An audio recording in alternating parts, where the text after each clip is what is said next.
the foreseeable future. So let's go ahead and get started here. They've made some item drop changes. They said that we've modified the rarity value at which normal items no longer drop. This means that unique bosses will never drop normal items except for a select few early in the game. Okay, so then when we kill unique bosses, we'll actually don't have to fear just seeing a bunch of white bases, basically. We have half the amount of rare gold drops, which is nice. This means that if you roll a rare item, you get more rare equipment or rare currency instead of gold. Okay, and rare gold piles are now twice as large, so you still get the same amount of currency. Okay, so basically they've increased the amount of, or they increased the odds that you'll get either a rare item or a rare currency instead of gold. And then instead of dropping the currency of the drop, or reducing the currency of gold drops, they've just doubled the stack so that over time, on average, you'll get about the same amount of gold, which is good. So you basically get double the items now. Interesting. Gold, magic currency, quality currency, flasks, charms, and runes are now much less likely to drop from monsters with high item rarity. Okay, that's good.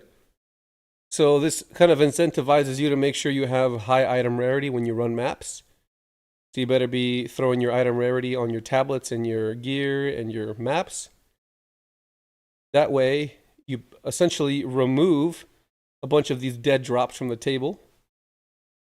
These 3 changes generally result in around 20 to 30 more rare currency, your exalted orbs, your orbs of alchemy, regals, etc. That's a pretty big amount there, 20 to 30% more rare currency. That's good. Tier 2 rare items now drop 4 times as often. Tier 3 to 5 now drop 30% more often. The more modifiers of tiered rares have also been improved by cutting out more low-level modifiers, making them better on average than before. That's great. So we'll be seeing items tiered much more often than before. Okay, so we'll essentially have more items to use in the recombinator. Tier 2 and higher magic items now drop around 5 times as often. Okay. The low-level modifier culling of tiered magics have been significantly improved, with Tier 2 now culling 50% of the modifier range and improving from there. Tier 5 magic items will usually only roll the highest modifier available for any given type. Oh, wow! This means that tiered magic items will be much better starting point for crafting. Okay, this has huge implications. That means if you're looking at a Tier 5 magic item on the ground, you're not just running past it anymore. You actually want to pick it up and roll it. Okay, that's actually huge right there. I gotta make a mental note of this for later. Okay, unique monsters. Except for having a few unique bosses at the start of Act 1, all unique monsters will always drop a rare item. Okay, this is more looks like a campaign thing. It says all unique monsters will drop a rare item. So for me, it's all just Pinnacle bosses, right? I'm not really grinding campaigns over and over and over, but it'll affect the campaign. So as you're killing the bosses, you will see a rare item, which is good for your gearing as you're running through the campaign. And in the campaign, you only get the guaranteed rare item the first time you kill each boss, which makes sense, right? You don't want to just like reset the instance, kill the boss, reset the instance, kill the boss. In maps, you always get it. Okay. All right, so when you reach end game and you're killing unique bosses, they're always going to drop a rare item for you, which makes sense. I mean, you're not really killing bosses for the rare item anyways, or not rare, map bosses for the rare items, but it's good to know that you're not just going to see a bunch of white bases anymore. Now you'll be guaranteed a rare at the bare minimum upside, on top of already getting your map sustain, right? You're getting back your whatever tier you ran in return. Okay, nothing really big there. Azmerian wisps. Okay, rare monsters possessed by Azmerian wisps are now always drop a rare item. Okay, so they had the same touch as the unique monsters here. Fixed a bug where the first wisp in the Grellwood didn't have its item rarity or quantity stats. Okay, this doesn't really affect anybody not running the campaign. So I don't know if this is going to make Azmerian wisps good. You're basically doing the wisps to get the rabbit foot or the foxes, something. They're worth a lot of currency. That's pretty much what you're hoping for. Everything else is, not really worth anything.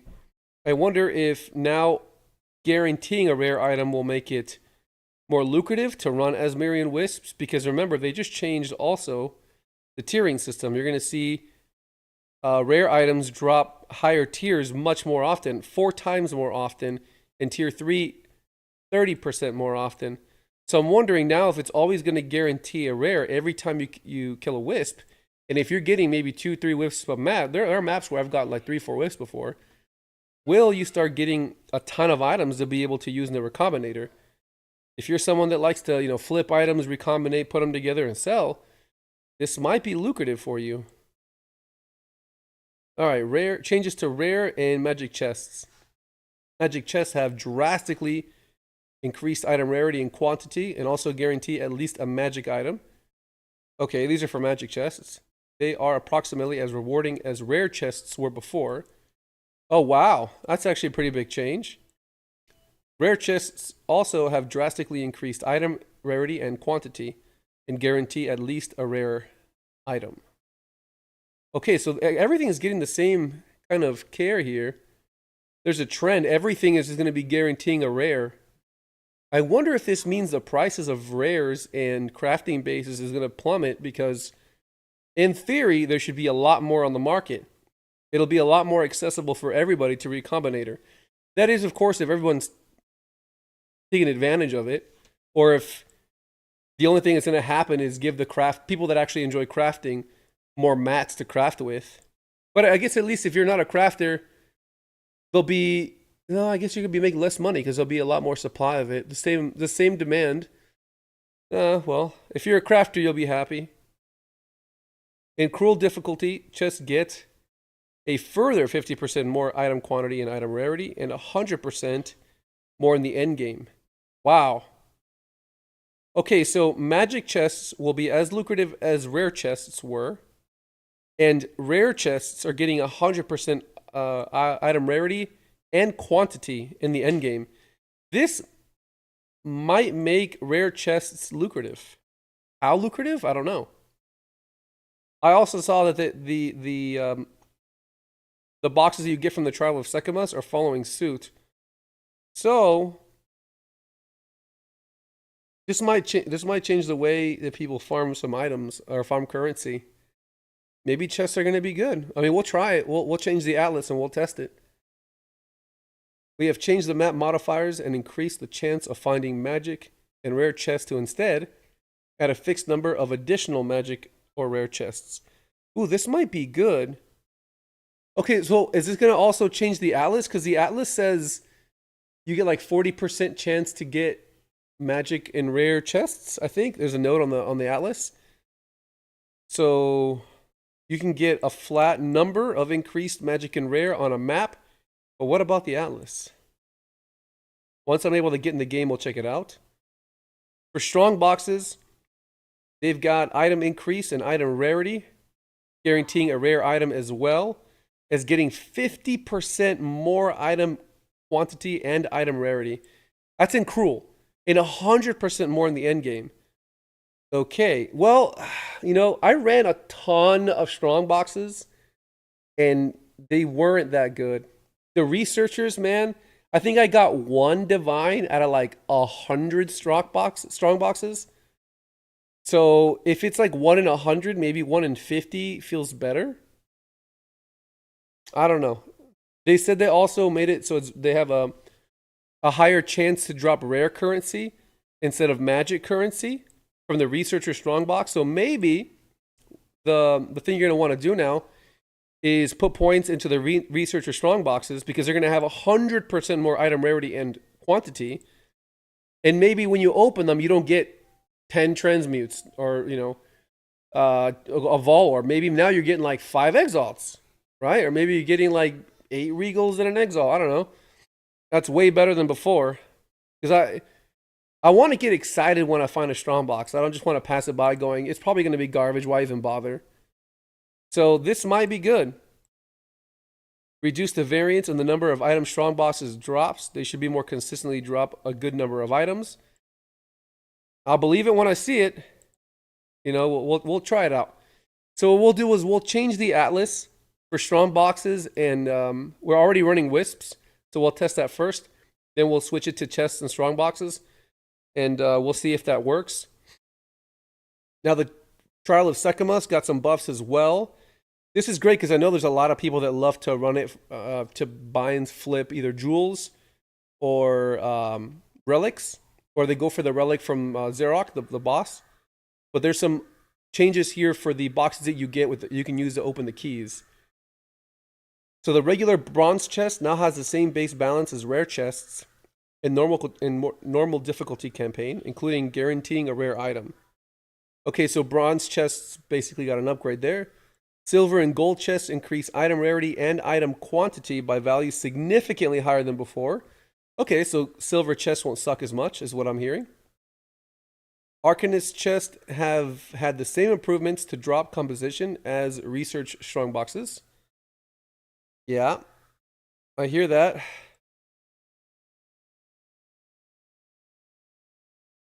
This is quite interesting. Arcanist chests, because this gives you the currency.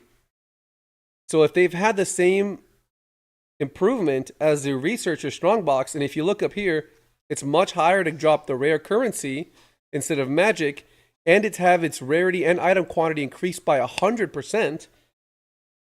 It might be good to start farming Trial of Sekhemas and hitting those Arcanist chests. It might be a good idea. I'm gonna probably run a bunch of those. Maybe not tonight, but maybe tomorrow. Because today I'm gonna do some mapping testing. Can you turn the light back on, please? Thank you. Okay. Arcanist chests, currency, and royal chest jewels are much more common. That's awesome. Those are like the two main ones that you always love to see. Yeah, so Sekhemas is getting some pretty big upgrades here from what I'm seeing. The chance of getting silver and gold keys as room rewards instead of bronze keys have been significantly increased. You love to hear that. Oh, wow. Trial of Sekhemas might be worth farming now. All right, Trial of Chaos. This has been needing a buff. As you continue to increase the level you play in the Trial of Chaos, corrupted rares are phased out. Thank God. It was a cool concept early, but like how many times have you got something that was good, but oh, you can't put socket on there, or it's missing a mod or two. You know what I mean? It's super unfortunate, so you love to hear that. Corrupted rares are phased out from the rewards, and rare currency stacks are phased in. Not rare currency like one Regal Orb or one Exalt. Now it's stacks of currency are phased in. How big of stacks? I don't know. But if I see like 5-10 Exalts as a reward for finishing one room, that could be lucrative. Imagine if it's just 5. 5 per room, and there's what? 10 rooms? I'll make 50 Chaos a run. Or not Chaos, but Exalts. On top of all of the Soul Cores at the end. Because right now it's really bad. There is one Soul Core that is lucrative. I think it's like 110 Exalt last time I checked. The rest of everything averages out at around like 6 Exalt. So it's not even lucrative to run anymore. But this change might make it worth running Trial of Chaos. Okay, so we're going to have to be running a bunch of Trial of Sekhemas tomorrow to see if these Arcanist boxes are worth farming. Because at the end of every run, you get that big giant room with a bunch of boxes. So maybe you target farm these Arcanist chests if they're going to have double rarity and quantity. And then maybe it's worth running a bunch of trials to test out what the currency stacks are. All right, so there might be a shift in meta for grinding out currency here.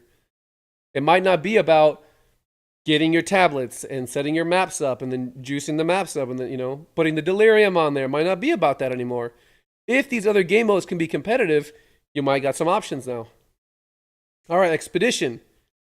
Expedition magic and rare chests now have the same balance as the other endgame magic and rare chests. Thank you. Thank you. How many times have you gotten a logbook and you're like, I don't want to run that. It's garbage.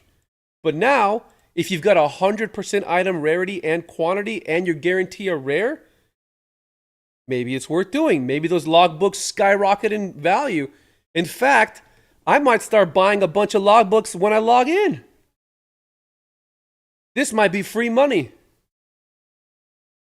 Oh, I wonder if the values on the remnants are going to be multiplicative. Because if the magic and the rare chests have double item quantity and rarity, there's nothing in the patch notes that said they had the upsides lowered. In the patch notes, it said the upsides were increased. So if they're multiplicative, you might want to actually get logbooks and run them, find the remnants that say increased rarity and quantity on chests, and then just go target farm chests. That might be another way to farm. We have a lot of things to test. I got to write that down. But I'm definitely going to go buy a bunch of logbooks the second I log in. Because I think the price of logbooks are going to skyrocket if that's the case. Because right now, as it stands, no one's trying to run it, right? A logbook might be 5 to 10x. No one cares. You get one, whatever. But now you might be wanting to run it. Oh, that's not what I wanted to do. Okay, normal expedition chests have also been improved. Okay, we also fixed a bug where increased chest item rarity from expedition remnants was not multiplying correctly with the chest item rarity that the chest already had. Yeah, we were seeing this. These remnants will have a greater effect. That's amazing. I love to hear it. I mean, I'll believe it when I see it, right? If I open a bunch of these chests up and I'm all of a sudden getting a bunch of rewards and it's lucrative all of a sudden, you better believe I'm going to be running more of them right now. All right, buffed the rewards for most expedition remnant mods. That's great. Doubled the number of expedition artifacts. I don't really care much about artifacts. I don't really sell for much. It's just like a little extra. Of course, you need it for the Recombinator stuff, but I guess doubling the amount. Oh, you know what? I think the value of this might increase too. This is a good change for them. Because if they're going to adjust the amount of rares that you're getting, make it an almost it is a guaranteed drop on the wisps and a bunch of other things, and they're increasing the tier drops of magic items, you're going to need a lot more coinage to keep recombinatoring. So this might be good here. Expedition remnant upside modifiers have generally been buffed. Good. Several expedition remnant downsides have been adjusted. This is a much needed change.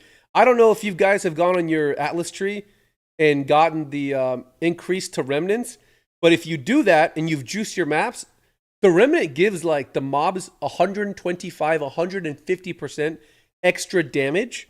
If you get like 2 of these, it doesn't matter what you do. There's like 2 or 3 of the unearthed guys that'll one-shot you from off the screen. Like you'll just see under your feet either a rune or a little cloud or a sword come at you, and I've been at 10k energy shield, boof, dead. Doesn't matter. So having these adjusted is huge. As to how much, we'll see. But this I'm excited. Getting one-shotted off screen is not fun.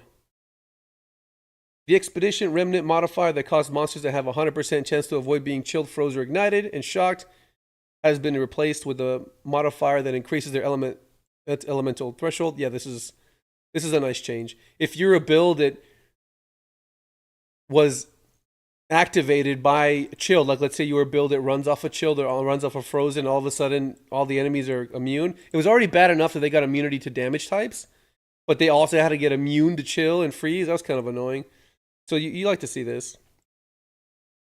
And there's 2 new Expedition Remnant upside modifiers have been added, and they can be found in the map areas. Okay, cool. Okay, so overall good changes so far. Delirium. Okay, here we go. Increase the amount of item rarity per depth in Delirium encounters. Okay, that's awesome. It increases to approximately 2.5 times what it was before. That's a huge amount. I mean, you were already incentivized to put Delirium on the encounters. The Delirious percentage scaling with waves. Oh, it's talking about the Simulacrum. I'm sorry. The percentage scaling with waves in Simulacrum has been reduced. Each wave now adds 5% Delirious. Yeah, that's needed because how are you going to nerf every single spell, all the different builds, but then just leave the Simulacrum encounter as powerful as it was? There's like already a lot of builds couldn't do Simulacrum 4. And then you nerf everything to the ground and you expect everyone to be able to walk in there and do it again? This needed to happen. And then it goes up to a maximum of 75 at difficulty 0, previously 100, so down 25%. And then 150 at max difficulty, previously 140. Not a big drop there, actually. I expected to see this much lower, like at 100, not 115. It's still going to be difficult for most builds. I would say that the majority of builds still won't be able to do Simulacrum difficulty 4. Many Simulacrum modifiers have had the benefits they provide to delirium monsters reduced. Yeah, that needed to happen. It already sucks that they take a ton less damage. They do more damage, and on top of that, they're going to have all the modifiers that increase their stats. These are all good changes. We'll go run some delirium, some Simulacrum, and see if we can do it. All right, accessibility to Pinnacle content. This will be interesting. Reduces the number of corrupted nexus you need to complete your act. Thank you. I don't even want to finish the sentence. I mean, who enjoys running around finding the corrupted nexus? If you accidentally failed it, or if you did it like what I did, I didn't put the right tier map in there, so I didn't get anything. You know how frustrating it was to go like 15 maps to finally find an nexus, make a mistake, and then have to do another 15 maps to find another one, dude? I was so angry. So each corrupted nexus now grants 5 skill points instead of 2, allowing you to complete the task much further. That's 2.5 times faster. I'm jealous of everybody who hasn't done that yet. You'll never know the pain of it. Increase the visibility of corrupted nexus so that you can now see them further away. I don't know why this wasn't always a thing. Like, you want to have something to chase in the fog. It doesn't have to be apparent or overly obvious. You still have to go from map node to map node and kind of choose the path that you want to go to, figure out what towers you want so you can put in your tablets, so you're not just going to go clear everything. So just having a little indicator like, hey, I'm over here. You might want to come this way. That is wanted. I think is warranted here. That's a very good change. As to what the indicator will look like, we'll see when we get in the game. Atlas passive tree points have been retroactively granted. Okay, there are a few scenarios where you'll have fewer Atlas points after this patch. In that case, your Atlas skill has been reset. Okay, so we're getting a free Atlas passive tree reset. That's fine. Breach splinter drop rates have been increased by 50%. That's awesome, because unless you're playing like a very select few builds, you can't press one button and wave clear at crazy speeds and get tons of breach splinters. So if you're playing like a regular build, this is a much needed buff. Delirium splinters now have its drop rates increased by 80%. Again, much needed for the same reason. The chance of finding audience with a king in the ritual is increased by 50%. That means the price of audience with a king is going to plummet. Right now, off the top of my head, I think it was like somewhere between 40 and 50 exalt. So if it's 50% more likely to show up, I imagine it's going to be maybe like 20 to 30-ish. I don't know how much more people are going to want to be doing these, because no one's trying to farm, like target farm the hand of action, wisdom in action. But this will be good for people that don't have their points. Go pick it up. Now will be the time. All right, player changes. Trinity now provides 3 to 6 more elemental damage with attacks. I won't get too far into the player changes unless something is like egregiously obvious.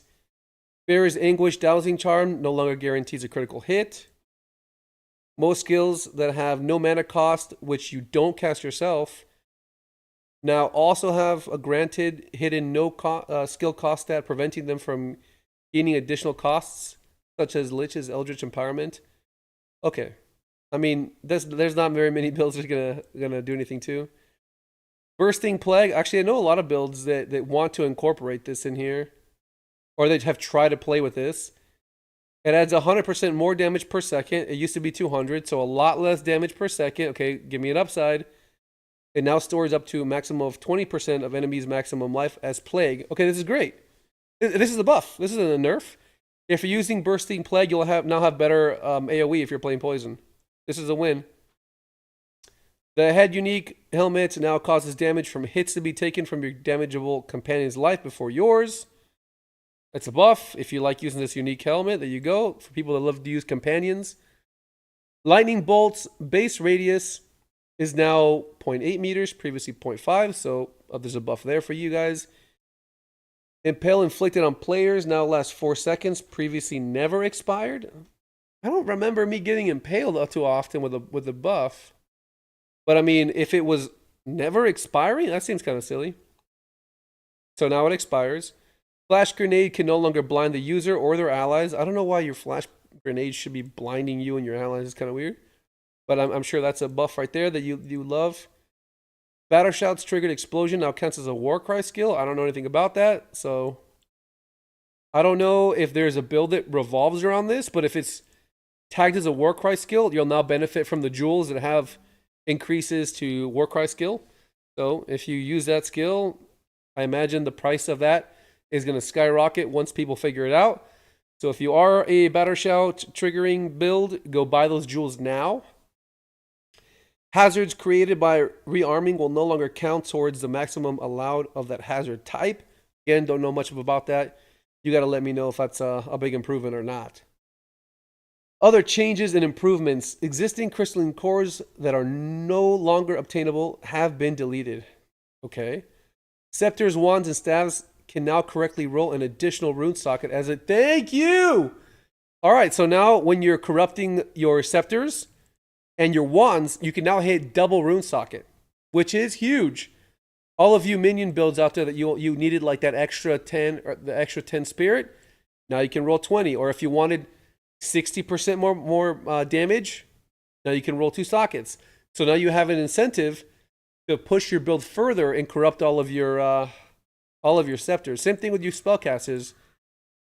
The staves, nobody's playing stav right now, so no one's going to care about that. But the scepters and wands, being able to get that second socket is going to be nice. The number of monsters in the Trial of Chaos areas have been reduced at 65 and below. I mean, it doesn't really affect anybody. I only care about changes that are like, end game. Blade Lash Transcendent melee damage has been reduced, and their attack distance has been adjusted. Okay. The Leaf Slam skill used by Vile Imps and Unearthed Urchins can now be dodgeable. This is awesome. So now when you see them fly at you, you can dodge it or block it. Just hold up your shield. I use a parry all the time. And it can be evaded. So that's actually a big change right there. If you want increased survivability, there you go. Unwalker's Scarab Clouds now deal less damage less frequently. No, deals damage less frequently. I don't remember which one this is, but it just sounds good.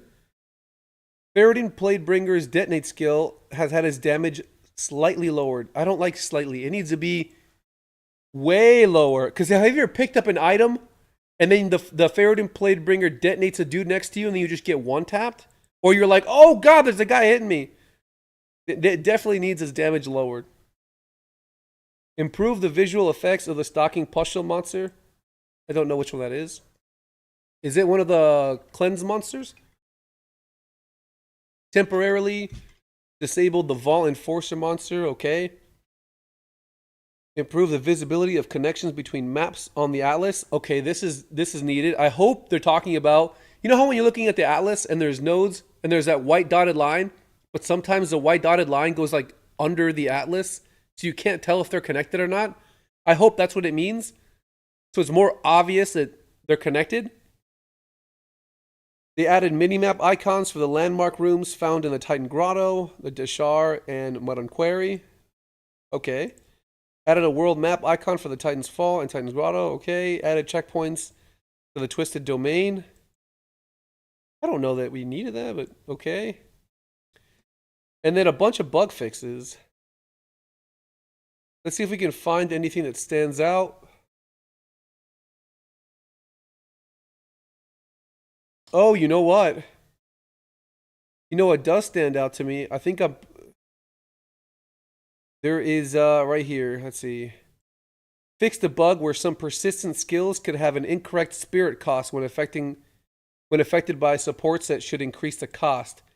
There's a lot of bugs. I don't know if you guys are aware of this, but you could do some shenanigans with with spirit costing persistent skills. You can put them on your second weapon set, turn them off, and then turn them back on. Take your weapon off, and you'd still keep it on there. Fix some instances where persistent minions were not being removed correctly. So you can like have a weapon swap 2, put your minion on there, take your weapon off, swap back, and all of a sudden you still have all your minions. That was happening too. There was a bug where Tame Beast could be activated in weapon set that did not have the appropriate attribute.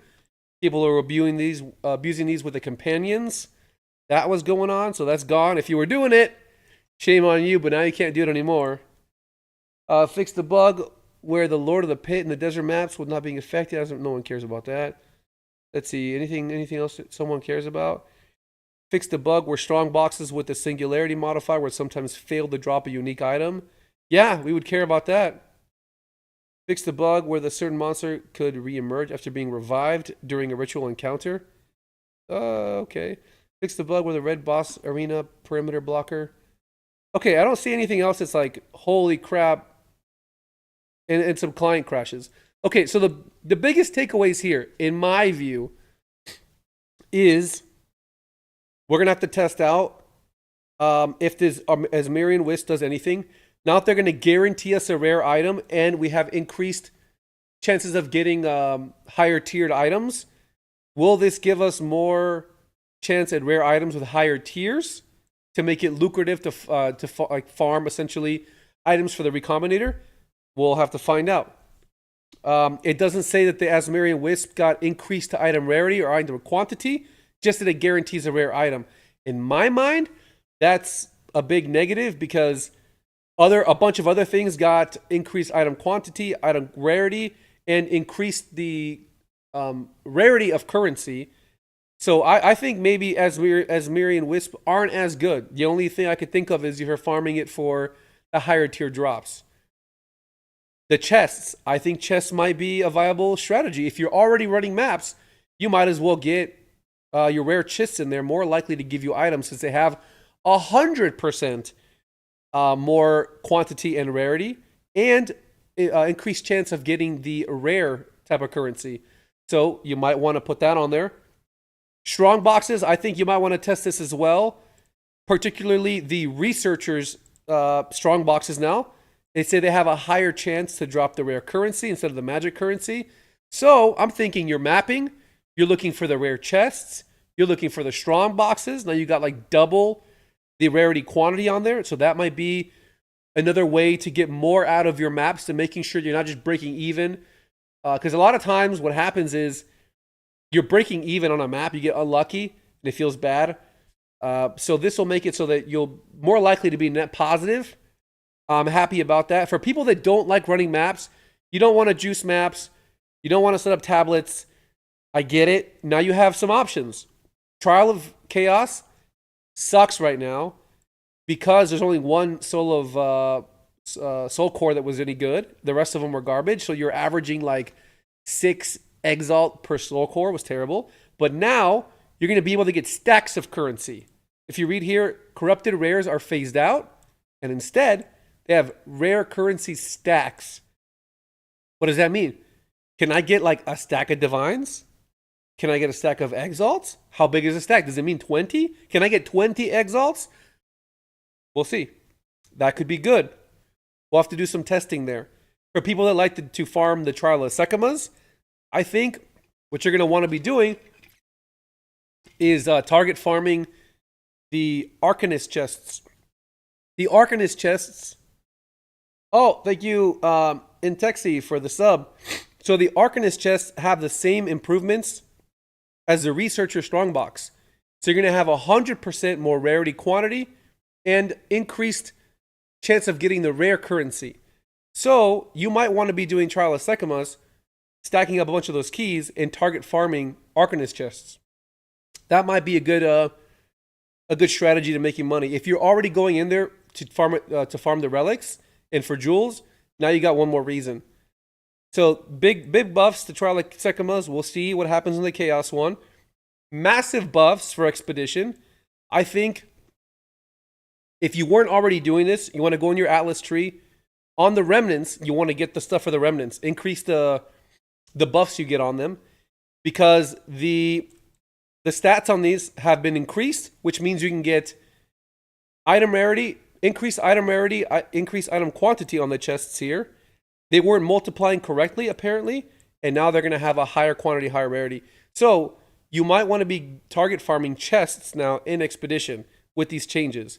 That might be lucrative. Now it's a lot easier to do them. Hopefully they've reduced the one-shot mechanics, so that'd be great. So I think you're going to want to be doing maps with Expedition now. We will have to wait 24 more hours. Oh, no. I have plans. I got all these plans, man. What do you mean? Oh, no. They posted a few minutes ago? Don't tell me that, boys. Don't tell me that. Let me look at the thing real quick.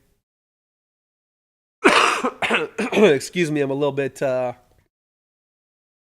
the weather. I'm going to refresh this. No! Rolled back! No way, dude. 0.2.0 G patch notes rolled back. Here's an edit. Oh, no. Okay, edit as of May 1st. The patch was rolled back as there was problems with skill gems disappearing. Whoa! We'll get this patch out again as soon as we can. Yeah, you got to roll that back, big boy. All right. Then we have found the issue that caused the skill gem to be missing, and we'll be fixing it internally. Oh my god, I wonder if everyone's gems are just gone. That would suck. Alright, well, I mean, everything else we talked about is still on for tomorrow. So yeah, you're going to want to do your expeditions. So here's what I think. You go on the Atlas, reset your Atlas to get chests, strong boxes, and you're doing expedition. I think if you're doing those three, oh, and obviously delirious, like make your maps delirious. With those increases, I think profitability of maps skyrockets. You can quote me on that. I think you're going to want to do that. That's going to be the new map setup. Whether Trial of Chaos becomes profitable or not, we'll have to see. If Sekhemas becomes way more profitable, we'll have to see. But that's pretty much everything I got from the patch notes.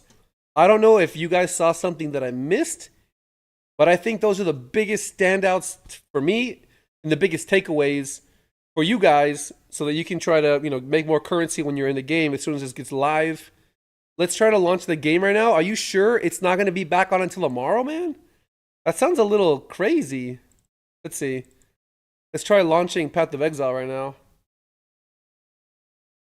I'm okay if they reverted the patch, let me play. Go spam some maps, with the boys, but if we're not going to be able to play until tomorrow, then I guess we're done for today. Right there at the bottom, PoE2 patch 0.2.0 G. Unexpected disconnection. Yeah, we can't play, boys. It's over. There'll be no PoE right now, huh? Damn, we're all just waiting to get our fix, man. We all complain about this game. They need to fix this. I need to fix that. This is bug, blah, blah, blah. But we're all here. We're all here staring at these patch notes. We're all ready to go. We're just like little birds, and they're over here waiting to feed us. Let me see if they've got anything. Okay, so we'll view the thread. It just says rolled back. It doesn't say that they're going to, let's see, announcements. Upcoming plans? No. Item changes. I don't see anything that says they're going to not have the server back right now. Oh, they're going to try to redeploy it tomorrow, Thursday. But they don't say it's going to be down. Maybe the previous server will go back up and then they're just going to try to redeploy it tomorrow? Or does that mean we won't be able to play the game until tomorrow?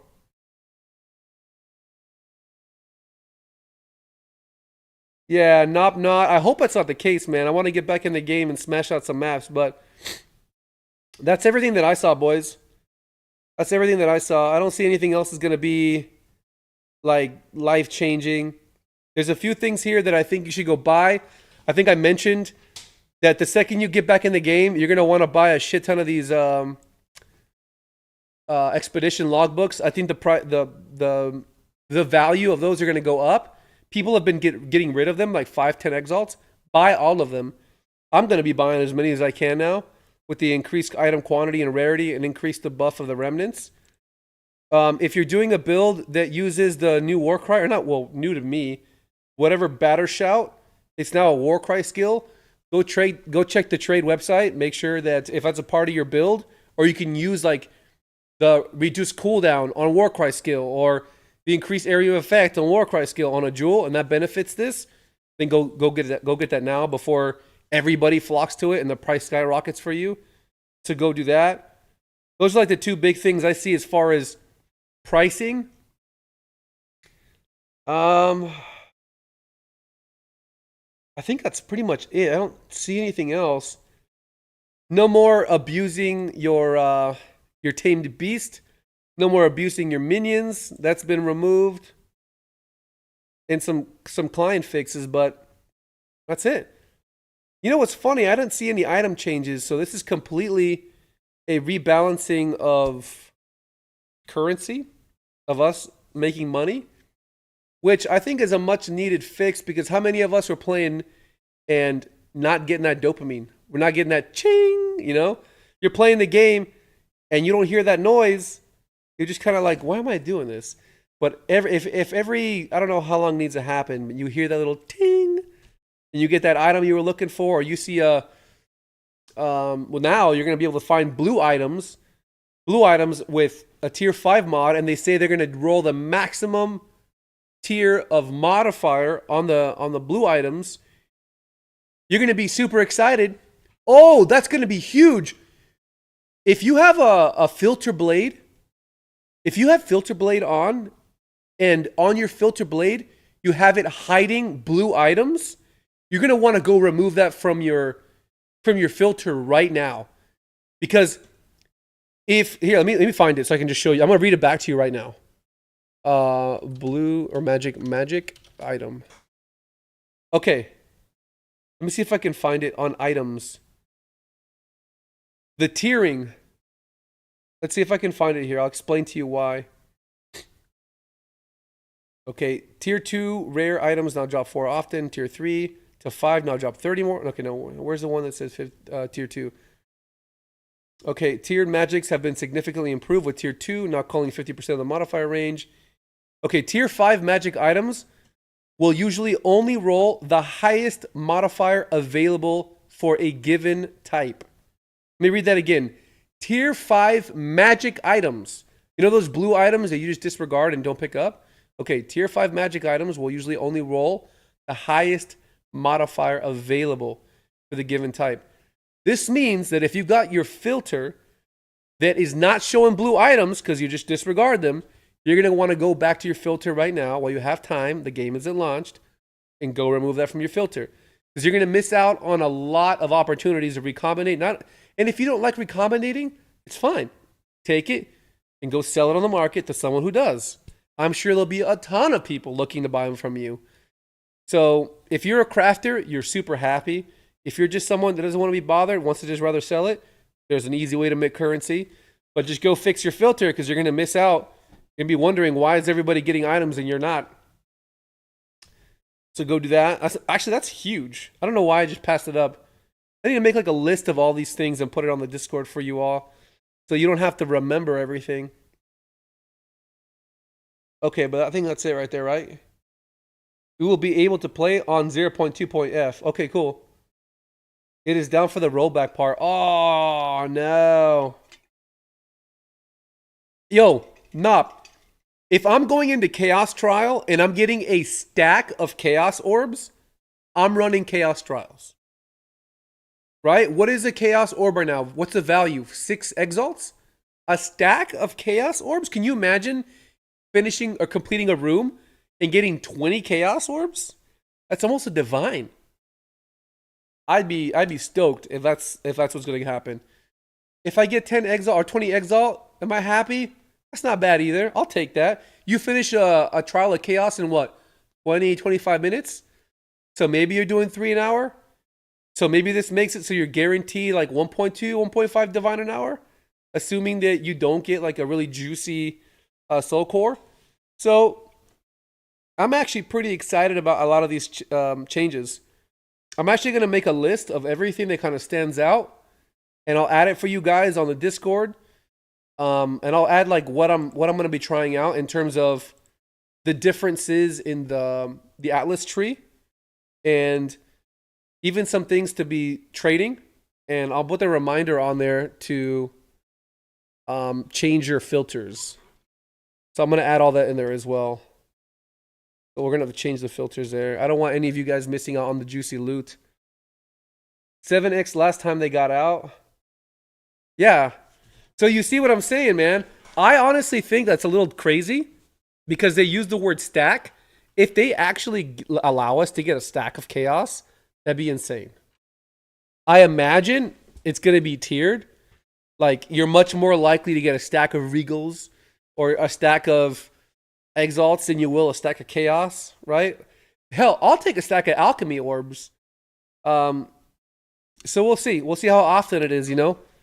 I'll run 50 of them, and I'll make a video on like the amount that I get per hour or something like that. We'll have to make like a spreadsheet on that, and we'll add it in there for everybody. So yeah, if you're on the Discord and you want to get a list of everything that was talked about on here and what it means after the patch, it'll be on the Discord in a bit. I'm gonna write all that stuff up right now. But I think that's it for the stream, boys. There's not much else to talk about. I was gonna keep streaming, you know, the new patch, but I guess we're waiting on that. So I guess for now, all I could do is create a list for you for what to be doing once the patch goes live, and then we'll stream the second the patch goes live. You know, that's all we can do. No. Nope said no. Forget your chaos, bro. I'm good with the stack of divines, buddy. I hear you, man. I hear you. But I guess we're gonna make this stream short, boys. Thanks a lot for hopping in. I appreciate your time. If you haven't already, go find me on YouTube. I have a channel on there where I put all my guides up. I don't know if you guys care about guides and stuff like that, but I've been putting up a bunch of guides up there. If you're interested, I'll show it off real quick. You guys can let me know what you think of the builds. Always taking requests. If you have like a crazy idea that you want to see it fleshed out, let me know. But it's right here. You can find it at Easy Mode Guides on YouTube.